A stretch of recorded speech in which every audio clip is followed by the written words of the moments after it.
2 ദിവസമായിട്ട് ഇദ്ദേഹം ഈ ചാനലിൽ ലൈംഗിക അതിക്രമം കാണിക്കുന്നവൻ, മുണ്ടുപൊക്കി കാണിക്കുന്നത്. ഞാൻ മുണ്ടല്ല ഉടുത്തിരുന്നത്, പാൻ്റാണ് ഇട്ടിരുന്നത്, ഉപയോഗിക്കുന്നത്. പിന്നെ അതിൻ്റെ അകത്ത് ഞാനൊന്നും പറയുന്നില്ല സാറേ. ഇവരെ പാർട്ടി തന്നെയാണ് DIFI. പൊതുവായിട്ട് ഇവരെ പാർട്ടി മൊത്തം ലൈംഗിക അതിക്രമത്തിൻ്റെ ആൾക്കാരാണെന്നുള്ളത് എനിക്കിപ്പം മനസ്സിലായി. പിന്നെ ഞാൻ അങ്ങനെ ചെയ്തിട്ടില്ലെന്നുള്ളത് കോടതി വരെ തെളിയിച്ചാണ്. പിന്നെ ഇദ്ദേഹം പറയും പോലെ എനിക്ക് ഇദ്ദേഹത്തിന് തെളിയിക്കേണ്ട കാര്യമില്ല, ഒന്നാമത്തെ കേസ്. പിന്നെ എന്നെ ഈ നാണം കെടുത്തി എല്ലാ ചാനലിലും ഇദ്ദേഹം തന്നെയാണ്, ഞാൻ ശ്രദ്ധിക്കുകയും ചെയ്തു ഇദ്ദേഹത്തിന്. ഇദ്ദേഹം ഇങ്ങനെ ലൈംഗിക അതിക്രമം, ക്രിമിനലാണ്. ഇവരെ പാർട്ടിയിൽ ആരും ഇല്ല, പീഡിപ്പിക്കാത്ത ആളുകളും ഇല്ല. എല്ലാം നല്ല ആൾക്കാരാണ്, നല്ല സത്യസന്ധന്മാരായിട്ടുള്ള പാർട്ടിക്കാരാണ്, നല്ല സ്വഭാവമുള്ള ആൾക്കാരാണ്, എല്ലാം നല്ല ആൾക്കാരാണ്.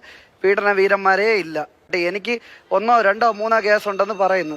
ഇവർക്ക് 500, 400, 200 കേസ്. ആ സെക്രട്ടേറിയറ്റിൽ ചാടി നടന്ന കേസ്, പിന്നെ 1 വേ കൂടെ മാഡം ആസിഫ് അലിയെ കാണാൻ ഓടിയത്, അതൊന്നും കേസേ അല്ല.